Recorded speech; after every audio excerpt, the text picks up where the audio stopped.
시청자 여러분 안녕하십니까? 한 주간의 주요 뉴스를 정리해드리는 채널K 뉴스 브리핑입니다. 첫 번째 소식 전해드립니다. 박근혜 대통령 탄핵 국면이 계속되는 가운데 조기 대선 시 재외선거를 가능하게 하는 공직선거법 일부 개정안이 발의됐습니다. 민주당 심재권 의원은 평등권과 보통선거 등 헌법 정신에 맞도록 하겠다는 발의 취지를 밝혔습니다. 이보연 기자의 보도입니다. 더불어민주당 심재권 의원이 조기 대선이 치러지더라도 재외 국민이 선거에 참여할 수 있도록 하는 법 개정안을 발의했습니다. 국회 외교통일위원장인 심 의원은 현행법상 19대 대선이 조기에 치러질 경우 재외 국민들은 선거권 행사가 불가능하며 이는 평등권과 보통선거 원칙을 명시한 우리 헌법 정신에도 어긋나는 것이라고 발의 취지를 밝혔습니다. 현행 공직선거법은 대통령 권리로 인한 선거 또는 재선거에 관한 재외선거의 경우 2018년 1월 이후 최초로 그 사유가 확정된 선거부터 시행하도록 규정하고 있습니다. 비선실세 국정농단과 비리 의혹 등으로 박근혜 대통령의 탄핵 위기가 고조되는 상황. 따라서 현행법대로라면 박 대통령이 탄핵당해 내년 중 조기 대선이 치러지면 220만 명에 달하는 재외국민 유권자는 선거에 참여할 수 없습니다. 개정선거법은 해당 규정을 삭제하는 것을 골자로 언제라도 실시 사유가 확정된 경우에는 재외선거를 할 수 있게 해 재외국민 유권자의 선거권을 보장하도록 하는 내용을 담고 있습니다. 한편 재외선거는 1967년과 71년 실시됐다가 1972년 유신헌법에 의해 중단됐으며 2012년 40년 만에 부활해 18대 대선과 19대, 20대 총선에서 실시됐습니다. 18대 대선 당시 전 세계 110개국 164개 재외투표소에서 재외국민 유권자 중 7.1%인 15만 6천여 명이 투표에 참여했습니다. 채널 K뉴스 이보현입니다. 유엔 안전보장이사회가 북한 광물 수출을 제한하는 내용의 대북 제재를 결의했습니다. 이번 결의안은 핵실험 후 82일 만에 나온 것으로 지난 제재안에 비해 북한 경제에 실질적인 타격을 입힐 것으로 보입니다. 이보연 기자의 보도입니다. 오늘 오전 뉴욕 유엔 본부에서 열린 안보리에서 15개 이사국이 참석한 가운데 열린 안보리 회의. 이 자리에서 지난 9월 있었던 북한 5차 핵실험에 대한 대북 제재 결의안 2321호가 만장일치로 채택됐습니다. 결의는 북한의 5차 핵실험에 대해 안보리 결의에 대한 위반이자 명백한 무시로서 이를 가장 강력한 언어로 규탄한다고 밝혔습니다. 강도면에서 역대 최강으로 평가됐던 지난 3월 2일 결의 2270호의 허점을 보완한 이번 결의안은 북한 경제에 실질적 타격을 입히는 것과 핵과 미사일 관련 안보리 결의를 반복해 위반한 북한의 유엔 회원국 자격을 거론하는 조항이 처음으로 명시됐습니다. 채택된 결의안은 북한의 광물 수출 제한, 노동자 외국 송출 제한, 금융제재 강화, 북한 선박 제재와 화물 검색 강화, 북한의 대외관계 압박 등을 골자로 핵과 미사일 개발로 흘러들어가는 자금원을 차단하기 위한 다각적인 접근으로 분석되고 있습니다. 외교부 당국자에 따르면 이번 결의안으로 당장 북한의 석탄 수출이 8억 달러가량 감소할 것으로 보입니다.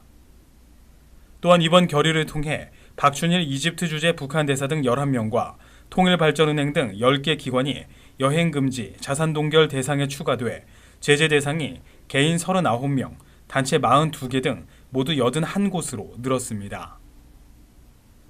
한편 북핵 6자 회담에 대해서는 지지를 재확인했으며 이는 북한의 우방인 중국의 입장이 반영된 것으로 분석됩니다. 채널 K뉴스 이보현입니다. 조지 부시 프레지던셜 센터 주축의 탈북자 장학재단이 지난달 29일 공식 출범했습니다. 전국에서 처음으로 설립된 탈북자 장학재단은 미국에 정착한 탈북자들에게 장학금을 지원합니다. 29일 텍사스 댈러스 부시 센터에서 열린 출범 행사에 부시 전 대통령 내외와 로버트 킹 국무부 북한인권 특사, 빅터 차 전략국제문제연구소 한국 석좌 등이 참석했습니다. 이날 출범식은 부시 센터 산하 연구소의 북한 인권과 안보 정책 포럼의 일환으로 진행됐습니다. 로라 부시 여사는 현재 미국에 살고 있는 탈북자 수는 꾸준히 증가하고 있다며 이들 대부분은 교육을 통한 삶의 질 향상을 희망하지만 비싼 교육비 등 경제적 상황이 여유치 않은 실정이라고 지적했습니다.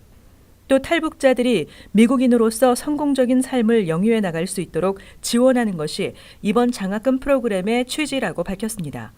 부시 센터는 지난 2004년 당시 부시 행정부가 제정한 북한 인권법을 보완 강화하기 위한 목적으로 탈북자 장학재단 설립을 추진했습니다. 북한 인권법이 제정됐지만 신분 합법화 등 미 정부가 탈북자를 경제적으로 지원하는 프로그램은 턱없이 부족한 실정입니다. 재단은 앞으로 10년 동안 매해 2만 5천 달러의 장학금 지급을 목표로 하고 있습니다. 탈북자 장학 프로그램 신청 접수는 내년 1월부터 시작됩니다. 경합주 3개 주 중 먼저 위스콘신주의 대통령 선거 재검표가 결정됐습니다. 클린턴 대선 후보 측도 재검표 과정에 참여하기로 하면서 관심이 집중되고 있지만 대선 전체 결과를 뒤집기는 쉽지 않을 전망입니다. 이보연 기자의 보도입니다. 힐러리 클린턴 민주당 대선 후보 측이 재검표 과정에 참여키로 했습니다. 이는 주 선거관리위원회가 질 스타인 녹색당 대선 후보의 재검표 요청을 26일 받아들이기로 하면서 결정됐습니다. 스타인 후보는 위스콘신, 펜실베이니아, 미시간 등 3개 경합주의 선거 결과가 해킹됐을 수도 있다면서 재검표 청원과 모금 운동을 벌였습니다. 이번 대선에서 위스콘신은 두 후보 간 득표율이 0.8%포인트, 27,200여 표밖에 차이가 나지 않았습니다. 알렉스 헬더만 미시간대 교수 등은 위스콘신주에서 클린턴의 득표율은 투표 방식에 따라 카운티별로 큰 차이가 났다고 분석했습니다. 전자투표를 한 카운티에선 종이투표를 한 카운티에서보다 득표율이 7% 정도 낮았습니다.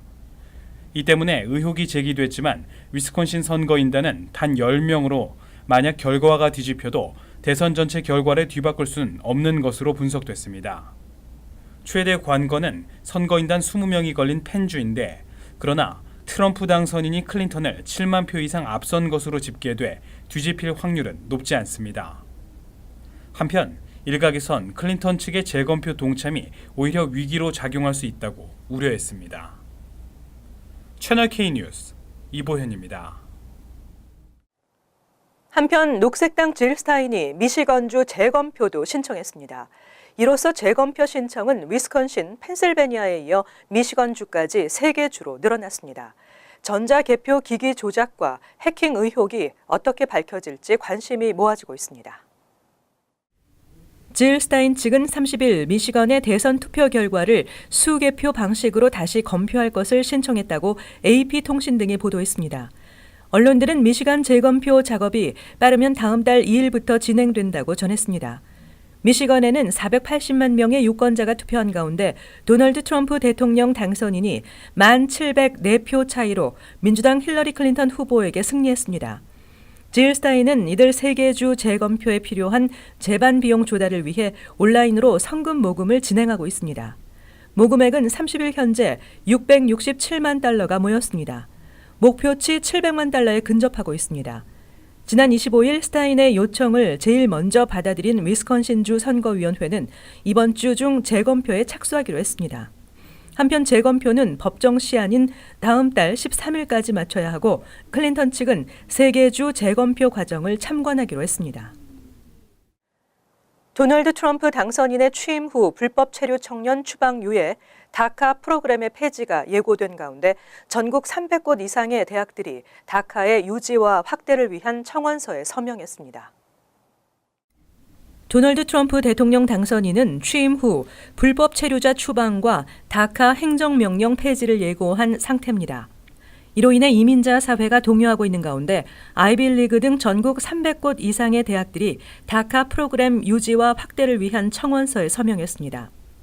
포모나 대학 측이 최초 작성한 이 청원서는 대학 연합이 회람을 돌려 전국 대학들의 대규모 참여로 이어지고 있습니다. 지난 2012년 버락 오바마 대통령이 행정명령으로 발동한 다카 수혜자는 지난 6월 기준 74만 1,546명에 달합니다. 다카 지지 대학들은 불법 체류 학생 보호에 최선을 다한다는 입장입니다. 컬럼비아 대학은 불법 체류 학생 대상 학자금 보조를 늘리겠다고 밝혔고 웨슬리안 대학은 캠퍼스가 이들 학생의 피난처가 될 수 있도록 노력하겠다는 방침을 내놨습니다. 모든 소득계층에 대한 세금 감면을 내세운 도널드 트럼프 대통령 당선인의 세제 정책이 일부 중산층에게는 오히려 불리하다는 분석이 제기됐습니다. 트럼프의 세제 개편안대로라면 편부모 가정이나 자녀 3명 이상 가정 등 중산층 800만여 가구가 지금보다 세금을 더 내게 될 수 있다는 세금정책센터 분석 보고서가 나왔습니다. 트럼프의 세금 정책은 표준 공제액을 개인 15,000달러, 부부 합산 3만 달러로 올리는 대신 독립세대주 소득세 신고와 인적 공제를 폐지하도록 하고 있습니다. 이렇게 되면 그동안 독립세대주로 소득세 신고를 해온 편부모 가정이나 가족 구성원이 많은 가정은 세금은 오히려 오를 수도 있다는 것입니다. 예를 들어 현재 연소득 7만 5천 달러의 자녀 2명의 편부모 가정은 독립세대주 표준공제 9,300달러와 인적공제 1인당 4,050달러를 제외한 과세소득이 5만 3,550달러입니다. 하지만 트럼프의 세금 정책이 실현될 경우 개인 표준공제 15,000달러를 제외한 과세소득이 6만 달러로 늘어나게 된다고 보고서는 설명했습니다. 트럼프 당선인의 불법 체류자 추방에 맞서기 위해 뉴욕시가 시정부 발급 신분증 관련 자료를 전량 폐기할 움직임을 보이고 있습니다. 그러나 일부 공화당 정치인들은 안보에 심각한 위협을 줄 수 있다며 경고하고 나섰습니다. 니콜 말리오타키스, 로널드 카스토리나 등 일부 공화당 의원들은 최근 뉴욕시가 연방 당국의 불법 체류자 추방 단속에 맞서기 위해 ID NYC 관련 자료를 전량 폐기할 경우 용의자 추적 등 범죄 수사에 난항을 겪을 수 있다고 밝혔습니다. 이들은 ID NYC 관련 정보를 전량 폐기한다는 시정부의 발언 자체가 상당히 위험하다고 주장했습니다. 잠정적 범죄자들이 ID NYC를 신분증으로 악용해 각종 범죄를 저지르기 수월해진다는 주장입니다. 말리오타키스 의원은 예를 들어 범죄 용의자가 ID NYC를 악용해 공공 건물에 침입했을 때 ID NYC 신청자에 대한 정보가 전혀 없다면 이 용의자에 대한 추적을 어디서부터 시작할 수 있겠는가라며 시정부의 자료 폐기 발언을 비판했습니다. 또 지난 2001년 9.11 테러 공격 당시 테러리스트들이 가짜 신분증을 범죄에 이용했던 점을 예로 들며 ID NYC 자료 폐기는 뉴욕시 안보에 위협을 초래할 것이라고 주장했습니다. 한편 빌 드블라지오 시장은 트럼프 대통령 당선인의 불법 체류자 추방 단속에 비협조할 것을 공언하고 추방 단속 수사에 이용될 수 있는 ID NYC 신청자 관련 정보를 모두 폐기하는 방안을 고려하겠다고 밝힌 바 있습니다. 연말 할러데이 시즌이 다가오고 있습니다. 여러 가지 다양한 행사들이 많이 치러질 텐데요. 뉴욕시에서는 추억의 전철과 버스를 만날 수 있을 것으로 보입니다. 메트로폴리탄 교통공사가 12월 한 달 동안 맨하탄 일부 구간에서 복고풍을 그대로 재현한 버스와 전철을 선보입니다. 등나무 소재의 좌석과 백열등 천장, 또 선풍기 등이 설치돼 오랜 뉴요커들에게는 과거 뉴욕에 대한 향수를, 또 새로운 뉴요커들에게는 과거를 체험할 수 있는 시간 여행이 될 것 같습니다. 이상으로 채널K 뉴스 브리핑을 마칩니다. 즐거운 주말 되시기 바랍니다.